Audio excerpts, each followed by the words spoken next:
Olá, meu caro e minha cara, aqui é o pastor Pedro Barbuto, pastor da área de ensino da Primeira Igreja Batista em Vila da Penha. Semana passada nós não postamos vídeo nenhum aqui no canal. Por quê? Porque o tema era juízes, né?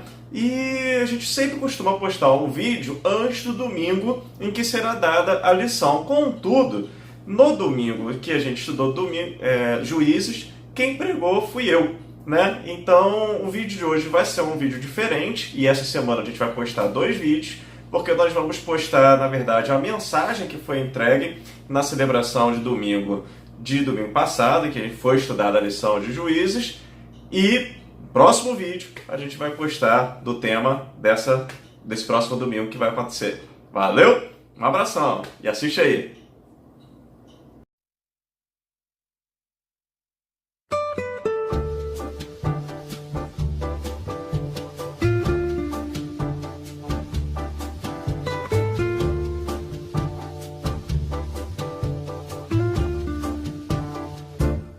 Meus caros, mais uma vez é um prazer estar aqui compartilhando a palavra de Deus com os irmãos.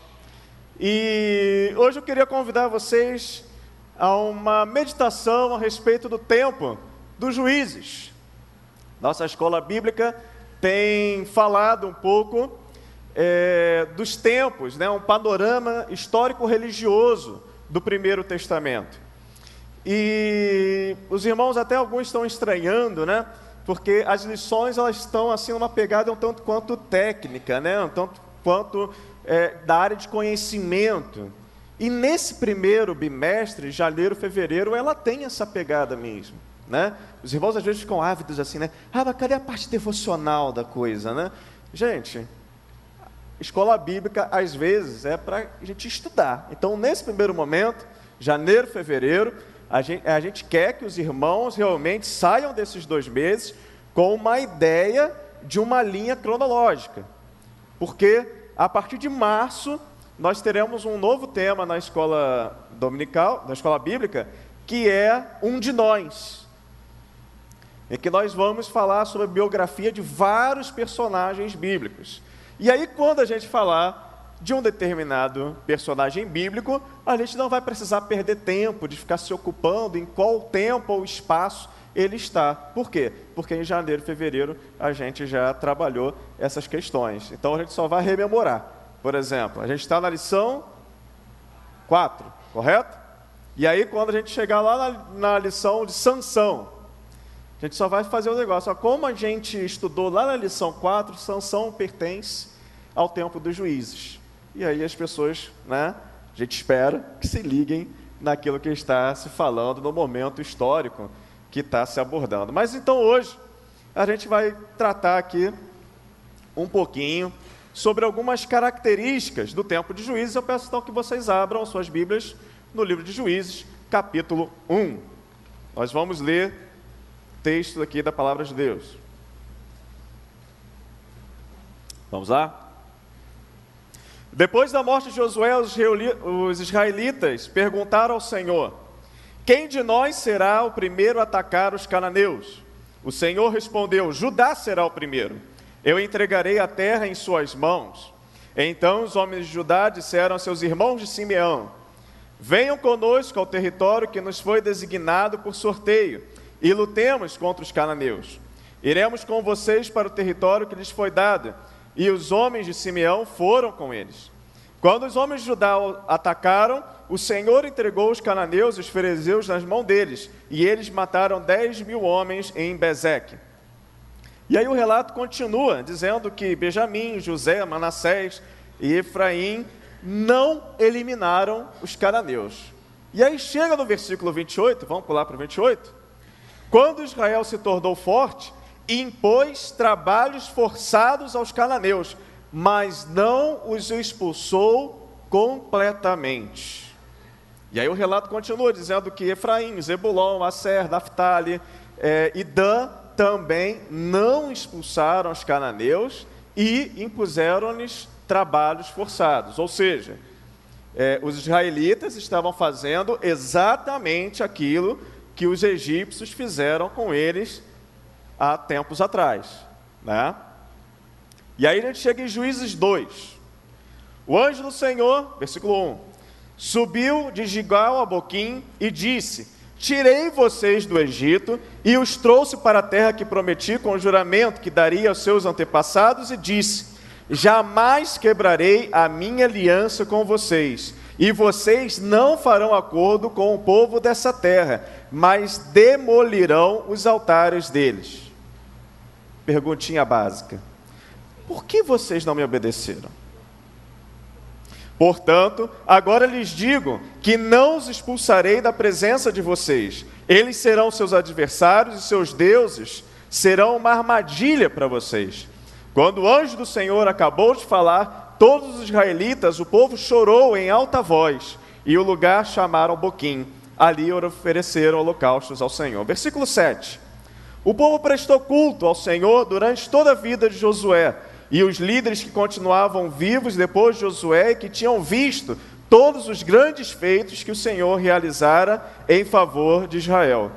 Josué, filho de Nun, servo do Senhor, morreu com idade de 110 anos. Versículo 10. Depois que toda aquela geração foi reunida com os seus antepassados, surgiu uma nova geração que não conhecia o Senhor e que ele havia feito por Israel. Agora, a partir do versículo 11, eu quero guiar vocês a perceberem um padrão que vocês vão já observar nesses textos seguintes, e que vai ser um padrão comportamental do povo de Israel durante todo o período de Juízes.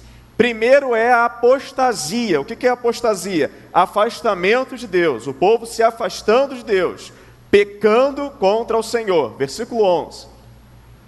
Então os israelitas fizeram o que o Senhor reprova e prestaram culto aos Balaíns.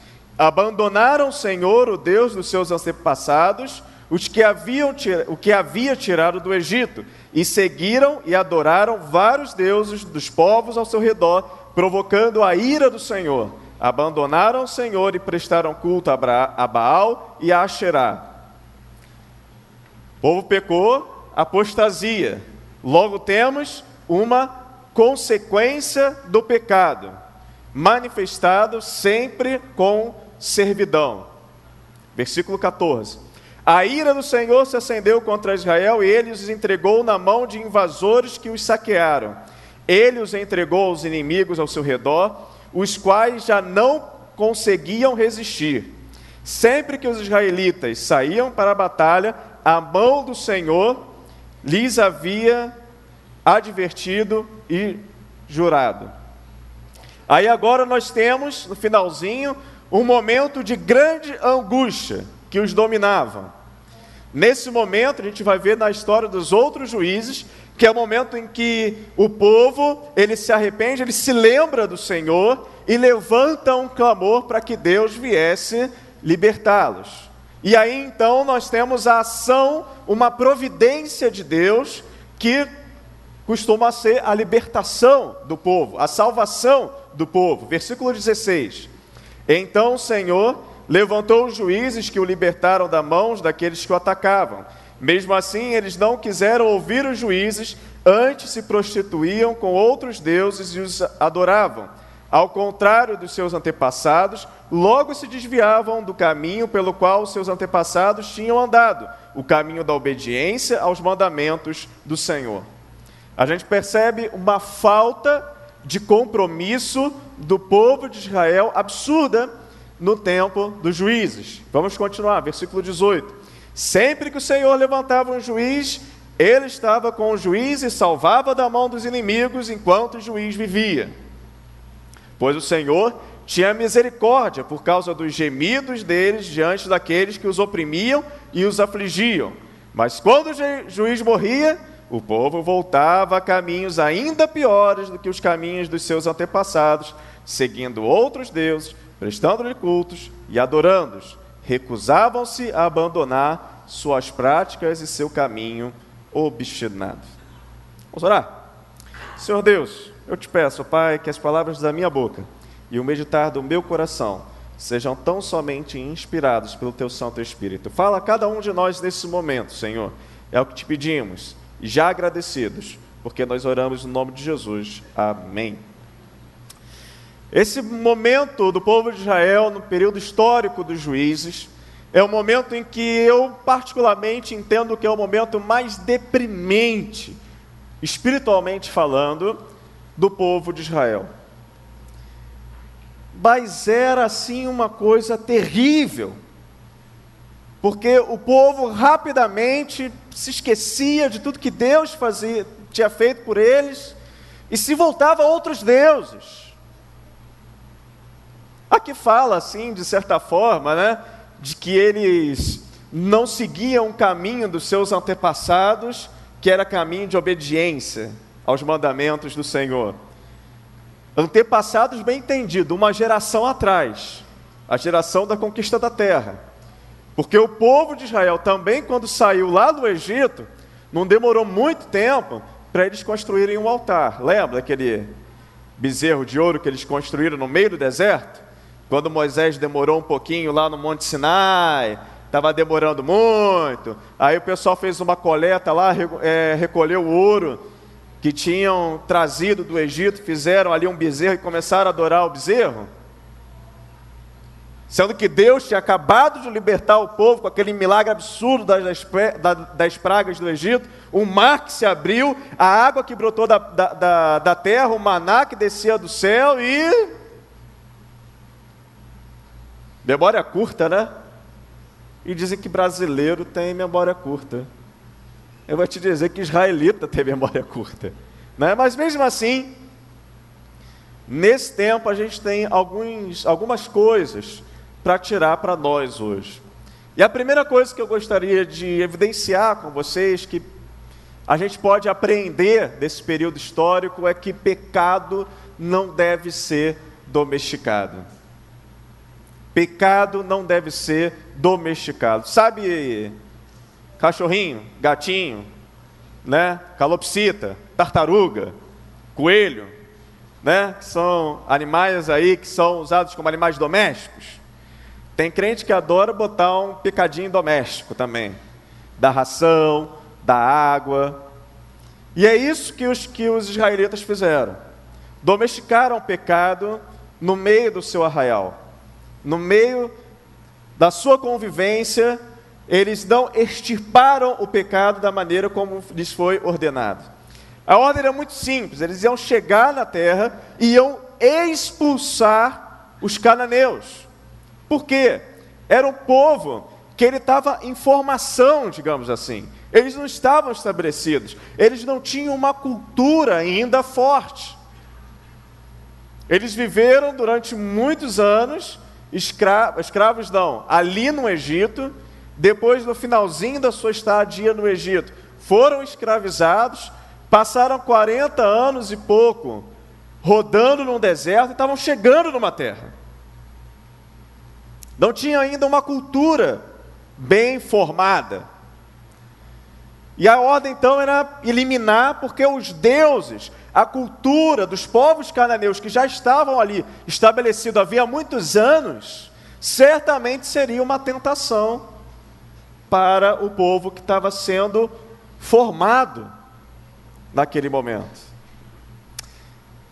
Mas eles tiveram uma ideia muito melhor do que Deus. Tiveram uma ideia muito melhor do que Deus. Não vamos expulsar os filisteus. Vamos deixá-los aqui. E nós vamos então colocar o trabalho forçado para eles. A gente o domina, a gente mantém eles aqui, não vamos expulsar, vamos deixar aqui, e o brabo mesmo que tiver que fazer na roça, que tiver que arar, que tiver lá que misturar o barro para poder fazer o tijolo para a construção das casas, a gente deixa para os filisteus, para os cananeus, para os jebuseus, por todos aqueles povos que estavam ali na terra, para eles fazerem. Quantas vezes a gente acha no nosso procedimento que a gente tem uma ideia melhor do que Deus? Porque a gente conhece a palavra de Deus, mas a gente dá aquela negociada, a gente dá aquele jeitinho brasileiro, E aí a gente vai cultivando aquele erro na nossa vida. Aquela coisa que, se a gente for pensar mesmo assim, confrontar as nossas atitudes, a gente mesmo sabe que a gente está em desobediência. A gente mesmo sabe que a gente está errado. Mas a gente fala assim, pera lá, não, isso aí está bem antigo. Isso aí, de repente, não, isso aí não se aplica hoje em dia, não. Ou a gente faz aquela famosa frase, aquela ali que eu acho que foi o diabo que cunhou ela. Não tem nada a ver. Ou nada a ver satânico. Ou todo mundo faz. Ou se assim não for, eu não conseguirei sobreviver. Porque no Brasil é assim. Pecado corrói, gente. Pecado, ele faz... O salário do pecado é a morte. E aí quando a gente fala morte, não quer que você vai cair duro, igual pá, caiu aqui, não. São sinais de morte, manifestações de morte. A putrefação, a vida que não anda.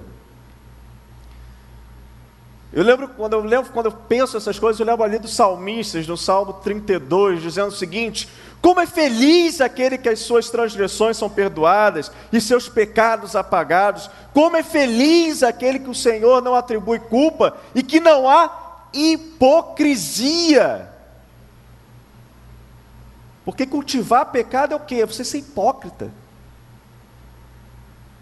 Muitos pregadores, né, às vezes trazem uma ilustração, já escutei isso aqui inúmeras vezes em Vila da Penha, e o povo ri, né? O famoso santificômetro que tem na porta das igrejas, em que a família briga, o casal discute, ninguém está falando com ninguém, rolou um mó auê dentro do carro, no caminho para a igreja, mas aí quando pisa na porta da igreja, rola um santificômetro, que... Olá, varão, tudo bem? Oh, graça, Deus abençoe, né? Aquela santa ris. Sabe o que você está ensinando para o seu filho, para a sua filha? Sabe o que você está interiorizando? Hipocrisia. Hipocrisia. E aí o salmista continua: enquanto escondi os meus pecados, o meu corpo definhava. Pois de dia e de noite a tua mão pesava sobre mim, minha força foi se esgotando como em tempo de seca. Aí você pergunta assim: mas por que as coisas na minha vida não andam? Mas por que a coisa não dá certo? Mas por que não tem vida na minha vida? É porque o salário do pecado é a morte. E onde está o pecado? A putrefação, a corrupção, as relações na sua família sendo minadas por causa da presença do pecado sendo domesticado na sua casa, no seu trabalho, em todas as esferas dos seus relacionamentos. E aí o que aconteceu com o povo de Israel? Primeiro, perderam a identidade. Quem era o povo de Israel? Está no nome: El, Israel, El Elyon, Todo-Poderoso. É o povo que tinha ligação com El Elyon, com Deus Todo-Poderoso, com os Deus das alturas, com Yahvé, que os libertou do Egito. Mas no versículo 12 diz que eles abandonaram o Senhor, o Deus dos seus antepassados, os que haviam tirado do Egito, e seguiram e adoraram vários deuses dos povos ao redor, provocando a ira do Senhor. Perda de identidade. Eles eram o povo de Yahvé, de El Elyon, mas estavam adorando outros deuses. E o que eles perderam mais ainda? Sua liberdade. A ira do Senhor se acendeu contra Israel e ele os entregou na mão de invasores que os saquearam. Ele os entregou aos inimigos ao seu redor. aos quais não conseguiam resistir. Ficaram presos, ficaram oprimidos, se valeram da bênção do Senhor, de colocarem na terra, de num primeiro momento dominarem os povos, ao invés de então expulsarem aquele povo. Na verdade, o expulsar seria devolver eles ali para aquelas terras mais ao oriente, da onde esses povos migraram para a terra de Canaã. Ao invés de eles fazerem isso, resolveram escravizá-los. Mas que burrice absurda é não fazer a vontade de Deus. Que eles foram burros. O povo de Israel é burro quando ele faz isso. Nós somos burros quando nós fazemos a vontade de Deus, porque a gente acha que teve uma ideia melhor. Eles acharam que tiveram uma ideia melhor, mas quem já estava ali há mais tempo na terra eram os cananeus. Então é claro que a dominação do povo de Israel era algo temporário. Eles estavam ali, há séculos.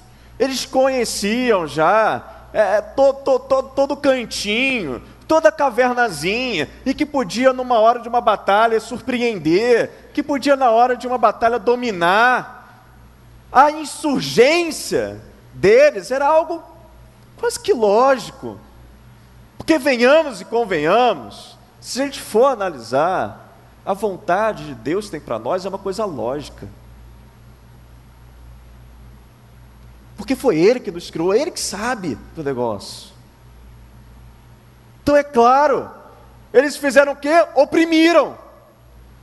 Quem está oprimido, qual é o primeiro desejo do oprimido? Se libertar e fazer o quê? Revidar, e foi isso que fizeram. Outra coisa que a gente pode aprender com esse tempo de Juízes é que nós devemos ter zelo em formar uma nova geração. Isso é uma coisa que me chama muita atenção. Como foi ali da cima, percebe que quando Josué morreu junto com ele a fé. Quando os líderes que estavam com Josué morreram a fé.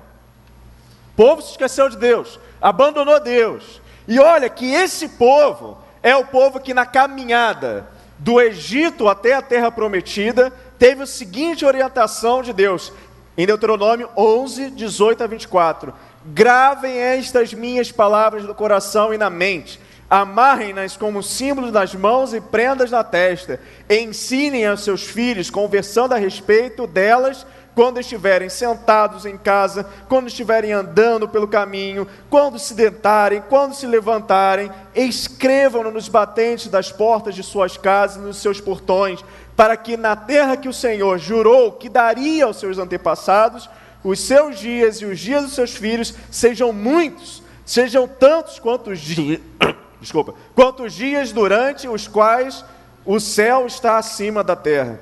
Aí, 22, se vocês obedecerem cuidadosamente todo o mandamento que lhes mando cumprir, amando o Senhor, olha só, cumprir o mandamento do Senhor, fazer a sua vontade, é sinal de um povo que ama ao seu Deus. Se quer mostrar amor a Deus, então seja obediente a Ele. Se vocês obedecerem cuidadosamente o mandamento que lhes mando cumprir, amando o Senhor, o seu Deus, e andando em todos os seus caminhos, e apegando-se a Ele, então o Senhor expulsará todas essas nações da presença de vocês, e vocês despojarão as nações maiores e mais fortes do que vocês. Todo lugar onde vocês puseram os pés será de vocês. Aí a pergunta que me vai à cabeça aqui agora: o que a geração que está sendo formada nesse momento tem aprendido vendo a gente? Perceba que eu não estou perguntando o que ela tem aprendido, o que a gente tem falado, mas o que ela tem aprendido vendo a gente. Porque a teoria do faço o que eu digo, mas não faço o que eu faço, pedagogicamente é um desastre. Como eu falei anteriormente, só ensina hipocrisia. E aí eu fico pensando assim, que são inúmeras vezes que a gente recebe pais preocupados com a formação espiritual do seu filho. Vem no gabinete. Aí sabe o que eles falam? É um negócio que me dói.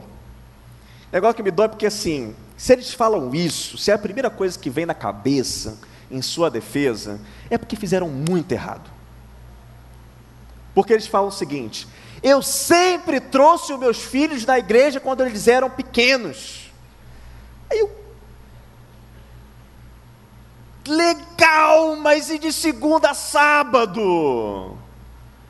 Você acha que o quê? Ele passar umas 2, 3 horas na igreja vai compensar as outras tantas centenas de horas que ele passou com você? O que ele viu no relacionamento entre papai e a mamãe? Será que ele viu o pai e a mãe orando ou só orava na hora do almoço? Será que ele via o pai e a mãe pegando na Bíblia estudando? Será que ele era chamado ao quarto dos seus pais ou à sala para fazer um culto doméstico? E aí você quer colocar toda a formação espiritual do seu filho nas mãos da igreja? Vir à igreja é importante? Claro! Aqui é um reforço coletivo da nossa fé, porque aqui a gente percebe que a gente não está sozinho, a gente está com esse pessoal todo aqui, ó, numa mesma direção, caminhando junto. Isso é muito positivo para a formação de qualquer pessoa, e o projeto de Deus é um projeto comunitário, não é um projeto individual. Uma família assim não se basta. Nós temos que estar na grande família, na grande celebração. Mas o que é isso se a gente não, se uma criança, se o seu filho adolescente, se seu filho jovem, não tem nenhum tipo de exemplo por parte dos pais? Ensina a criança. Vamos lá, sem olhar. Ensina a criança o caminho ou no caminho. Quem é o? Jesus Cristo é o caminho, a verdade e a vida, né? Então, como é que está lá? Ensina a criança o caminho que deve andar? Levanta a mão. Ensina a criança no caminho que deve andar? Levanta a mão. Quem não sabe de nada? Levanta a mão. Ensina a criança no caminho que deve andar. Não é o. Porque eu não tenho que apontar, ó, é para lá, filho, vai lá. Não, tem que dizer assim, filho, vem para cá. É no caminho. Pai, mãe, você tem que estar no caminho. E trazer seu filho ao caminho. Então ensina a criança no caminho em que ela deve andar. Você tem que estar caminhando junto. Tudo bem, aqui eu induzi alguns ao erro, né? Quando eu falei que Jesus é o caminho, a verdade e a vida, estava aquilo que alguns errassem, porque senão ia ter graça a enquete, né? Mas o exemplo dos pais é de fundamental importância, e nós temos essa necessidade de formar a próxima geração. E a última coisa é a necessidade de maturidade cristã, de busca pela santidade. Olha, a gente observou um ciclo vicioso, perceptível no povo de Israel durante o período de Juízes, que era a apostasia. Eles se afastavam de Deus e pecavam. E aí você tem a consequência do pecado. Normalmente, eles ficavam subjugados por um povo cananeu. Aí nós tínhamos momentos de arrependimento e de clamor. Aí depois nós tínhamos uma ação, a providência de Deus vindo com salvação, vindo com libertação. E logo depois que eles eram libertos, que o negócio começava a ficar bom, a falta de compromisso fazia o quê? Novamente o povo de Deus. Aliás, isso é um texto que a gente vê várias vezes, né, no texto de Juízes. Os israelitas fizeram o que o Senhor reprova, pois se esqueceram do Senhor. Mais uma vez os israelitas fizeram o que o Senhor reprova, e por isso o Senhor Deus em Eglon, rei de Moabe e tal, e vai dizendo mais uma vez, e mais, era só a coisa ficar boa, que o amor esfriava, e mais uma vez o povo estava em pecado. Aí tem alguma coisa também que tem que falar sobre isso, que é aquele famoso, pastor, mas eu só sei aprender mesmo é da dor. Tem aqueles que vêm no amor e tem aqueles que vêm na dor. E a minha pedagogia, eu só aprendo mesmo na dor. Mas por quê? Por quê? Mas por que escolher o caminho da dor? Eu quero dizer para você, meu querido, eu também fui assim. Eu também fui assim. Sabe aquela coisa do amor pela dor? Não, eu era o craque da dor. Era tal negócio bom, era vir aquela promoção e tal, era ter mais dinheiro no bolso, ali quando eu trabalhava lá no shopping e tal, não sei o quê, que eu virava o crente mais ruim do mundo, sabe, aquele religioso, que vinha nunca deixei a igreja não, vinha, cumpria a minha tabelinha direitinho, vinha no domingo, vinha na EBD, naquela época eu cantava em 2 corais aqui e tal, não sei o quê, legal, mas aquela coisa fria, até que o negócio ficava ruim, e aí nesse momento, Senhor, por favor, me socorre, me socorre, me socorre, me socorre. Até que teve um momento na minha vida que eu me deparei, isso é um testemunho pessoal que eu vou contar para vocês, com um texto de Jeremias. E aí por que eu estou pegando essa Bíblia? Porque foi nessa Bíblia. E aí eu peguei Jeremias 10, 23 e 24. Antes do vazamento de senhas que teve adoidado por aí, a maioria das minhas senhas, de todos, agora não é mais, então não adianta nem tentar, né? Mas a maioria das minhas senhas eram Jeremias 10, 23 e 24. Porque eu me lembrava, toda vez que eu tinha que acessar qualquer coisa, eu me lembrava de Jeremias 10, 23, 24. E aí, Jeremias 10, 23, 24, vamos apresentar. Eu sei, ó Senhor, que não é do homem o seu caminho. Então, Senhor, desculpa, eu sou burro, e até parece que eu estou bem, por conta dos meus méritos. Nem é do homem que caminha o dirigir dos seus passos. Ou seja, eu não sou porcaria nenhuma. Corrige-me, ó Senhor, mas com medida justa. E por que eu gostei desse versículo? Porque eu tinha o maior medo do juízo de Deus. Então, quando eu li aqui, Senhor, corrige, mas com a medida justa, eu falei, Senhor, valeu, pega leve. É porque eu não queria mais aprender na dor. E eu falei, Senhor, não pode ser mais assim. Por que eu tenho que amadurecer a cada momento de sofrimento? Corrija-me, Senhor, mas de medida justa, não na tua ira, para que não me reduzas a nada. E aí eu me lembro que tinha uma tradução, que era da Bíblia Hebraica, da editora Sefer, que aí dizia assim, corrija-me, Senhor, porém não em demasia, para que não sejas reduzido a nada. Eu tinha medo do juízo do Senhor, porque naquele momento eu falei assim, Senhor, não dá para ser assim. Mas que burrice que eu estou fazendo com o meu relacionamento contigo, que eu só estou aprendendo na dor. Porque o que eu estava trazendo para a minha vida em diversos momentos picotadinhos, alguns mais graves, outros mais leves, mas realmente estava percebendo que o meu relacionamento com Deus só se estreitava no momento em que eu passava por dificuldades. E aí vocês vão perceber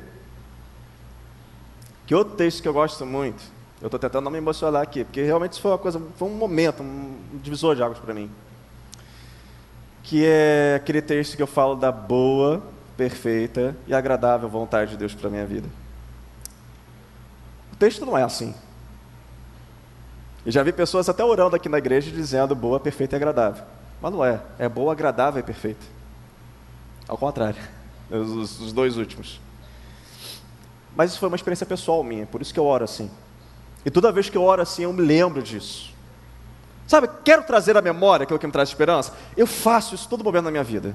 Porque eu não quero mais ter que passar por momentos de dores para me conectar com Deus. E aí, na verdade, no primeiro momento, eu achei que era uma boa ideia fazer a vontade de Deus. Então, por isso que a primeira é boa. Era uma boa ideia. Não podia mais ser assim, desse jeito. Então, era uma boa ideia.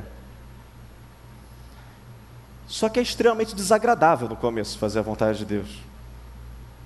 Porque, na verdade, aquele pecado domesticado é um pecado gostosinho. Você gosta dele, é de estimação, é doméstico.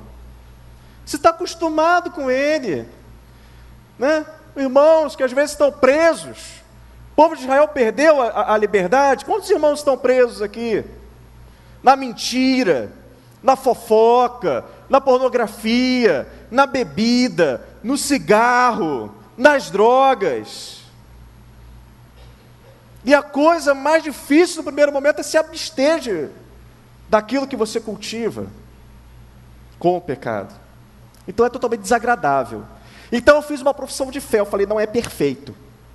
Não, isso é perfeito. E aí quando a coisa não é decisão minha, é perfeito. Isso é perfeito para mim, é questão de fé.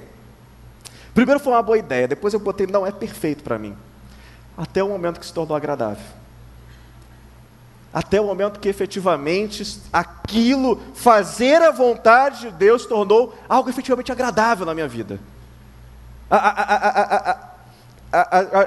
Muitas vezes em que eu optei em fazer a vontade de Deus, começou a se tornar realmente uma coisa agradável. Então me apropriei realmente dessa promessa do Senhor, de fazer a sua vontade, e dela ser boa, de ser perfeita, de ser agradável. Quantas pessoas que nessa dinâmica, e aí no seu momento de dor, lembra lá daquele versículo, agrada-te do Senhor, e Ele satisfará os desejos do seu coração. Aí você fala o seguinte, a minha empresa eu tenho um grande negócio para poder realizar, né? Eu estou desejoso absurdamente, no meu coração, de que esse contrato feche. Então o que eu vou fazer? Eu vou agradar o Senhor. Então naquele mês eu vou dar não vou dar dízimo, não, eu vou dar um dízimo e vou dar aí uma bela oferta alçada. Eu vou na igreja todo domingo, você é aquele melhor frequentador da escola bíblica, o Pedro vai me olhar de sorriso de orelha a orelha, que eu vou aparecer lá antes dele, vou chegar assim, bom dia pastor, tudo bem? Já estou aqui para a minha classe, eu vou agradar o Senhor. E aí ele vai satisfazer o desejo do meu coração, mas irmão, está muito errado isso. Agrada-te do Senhor, e Ele satisfará os desejos do seu coração, de um coração transformado por Ele.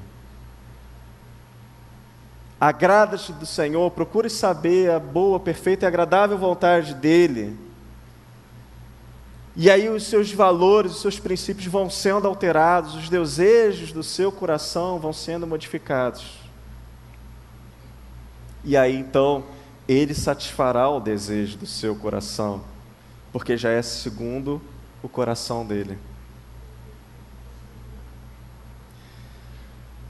Meus queridos, tem uma palavra muito poderosa de Paulo escrevendo aos irmãos de Éfeso, capítulo 5. Portanto, sede imitadores de Deus como filhos amados e vivam em amor, como também Cristo nos amou e se entregou por nós, como oferta e sacrifício de aroma agradável a Deus. Entre vocês não deve haver nem sequer menção de imoralidade sexual, como também nenhuma espécie de impureza e cobiça, pois essas coisas não são próprias para os santos. Não haja obscenidade, nem conversas tolas, nem gracejos imorais, que são inconvenientes, mas em vez disso, ações de graça, porque vocês podem estar certos disso, nenhum imoral, impuro, ganancioso, idólatra, tem herança no reino de Deus.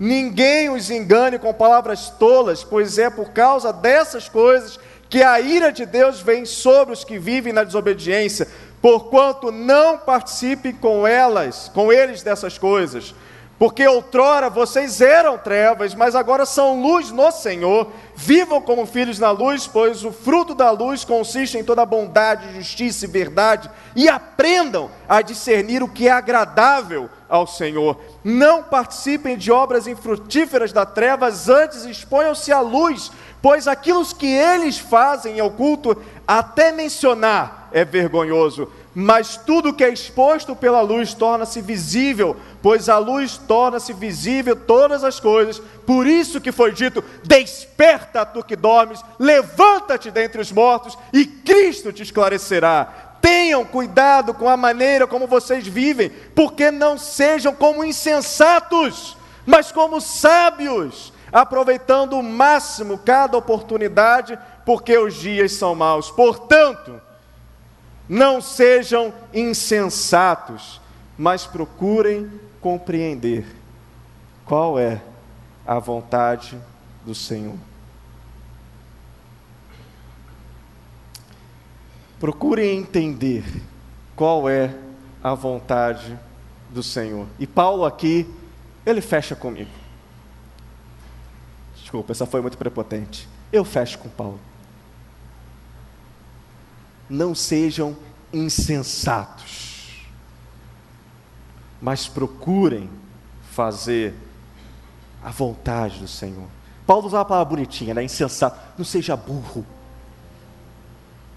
Procure fazer a vontade do Senhor. E tem uma música que nós costumamos cantar muitas vezes nas nossas celebrações, em que ela diz uma coisa: se tu olhares, Senhor, para dentro de mim, nada vai encontrar de bom. Mas uma coisa eu tenho, de ser transformado. Preciso tanto do teu perdão, dá-me um coração igual ao teu. Nós vamos cantar esse hino agora. Eu pedi para você que coloque de pé e faça desse cântico uma oração para você nesse momento. Peça a Deus que Ele te dê um coração igual ao dele, para que você possa aplicar efetivamente, de maneira correta, o agrada-te do Senhor, e Ele satisfará os desejos do teu coração. Coração pronto a obedecer. Cantemos, oremos.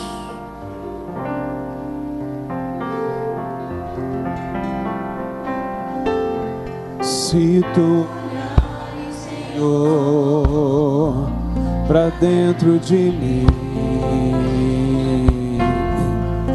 nada encontrarás de bom, mas o desejo tenho de ser transformado.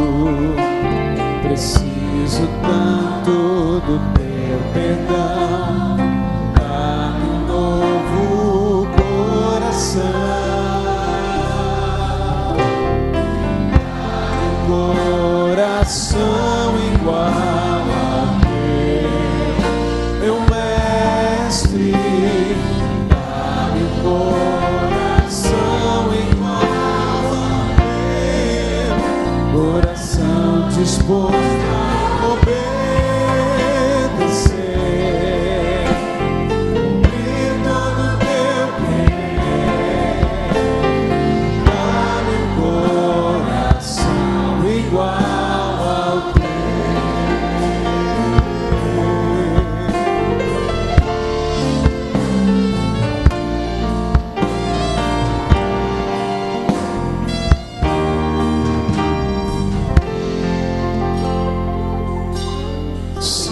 Olhar, Senhor, pra dentro de mim, pouco encontrarás de bom, mas um desejo eu tenho de ser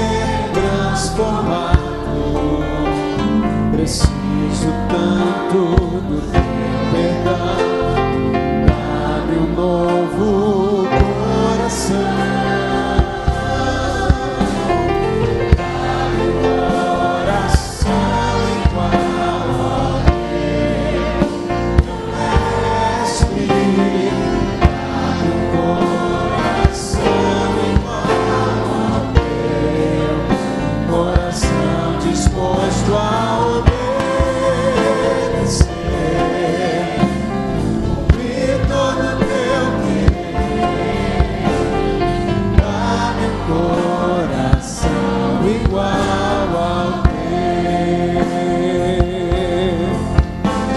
Ensina-me a amar o meu irmão,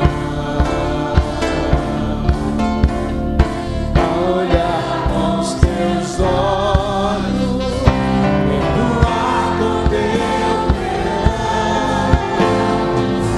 Enche-me com teu Espírito, endireita os meus caminhos.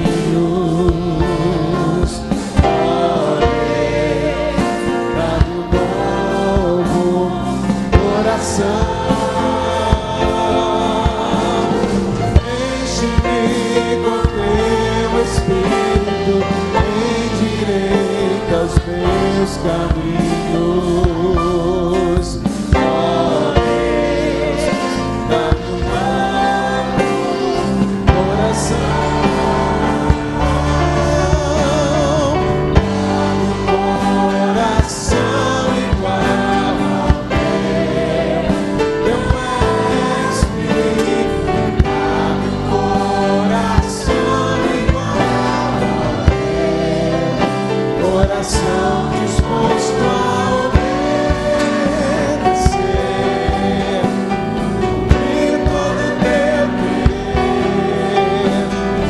Dá-me um coração igual ao teu.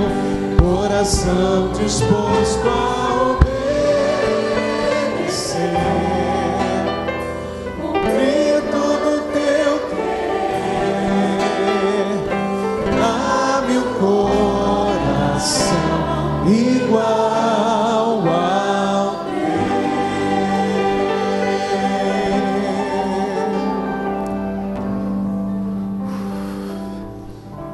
Isso foi tão profundo na minha vida que não tem como eu não me emocionar. Mas como é bom servir a Deus. Como a sua vontade é boa, perfeita e agradável. Agora vocês, meus queridos, sabem muito bem qual é a intensidade quando eu oro dessa forma. Se você orou comigo dessa forma, cantando, peço para que você estenda a sua mão nesse momento. Nós vamos orar juntos. Nós vamos orar juntos como uma só coisa, um só corpo. Ah, meu Deus, miserável homem que nós somos, quem nos livrará do corpo dessa morte? A oração do apóstolo Paulo, Senhor, cabe na nossa boca nessa manhã, Senhor. Porque, Senhor, quando nós examinamos para dentro de nós, a gente vê tanta coisa, Senhor, que precisa ser consertada. Pouca coisa você vai achar de bom aqui. Ah, meu Deus, como nós oramos. Dá-nos um coração igual ao teu, Senhor. Ó Pai, que o nosso espírito seja submisso ao teu Santo Espírito, Senhor.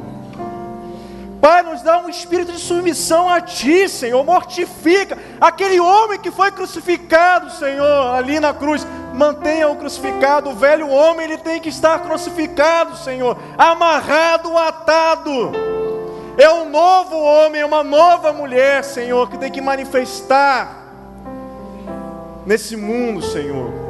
É um homem e uma mulher submetido ao Teu Santo Espírito. É um homem e uma mulher, Senhor, um pequeno Cristo, que pessoas, Senhor, a nos olhar, a nos observar. Observe, Senhor, as palavras de Jesus, o comportamento de Jesus. Dá-nos, Senhor, um coração disposto a obedecer, cumprir todo o Teu querer. Que nós não sejamos insensatos, Senhor, nas nossas tomadas de decisões, mas que a gente procure, Senhor, efetivamente renovar as nossas mentes, procurando entender, compreender e executar a boa, a perfeita, a agradável vontade de Deus que Tu tens para nós, que Tu tens para essa igreja, Senhor. Porque nós sabemos que nós somos o Teu instrumento aqui na terra, para fazer a diferença, para manifestar o Teu reino, para manifestar vida, para ser sal, para ser luz. Ó Pai, eis-nos aqui, Senhor. Dá-nos um coração igual ao Teu, Senhor. Que como Davi, possamos ser conhecidos por essa geração e pela geração que virá, como homens e mulheres, segundo o coração de Deus. Ó meu Pai, nós assim oramos. E ó Deus, se a fé é débil, aumenta-nos a fé, Senhor, porque nós queremos orar, mas nós já queremos agradecer, porque nós oramos em nome de Jesus, o nosso Senhor, o nosso Salvador. Amém e amém. Louvado seja o nosso Deus. Podemos assentar.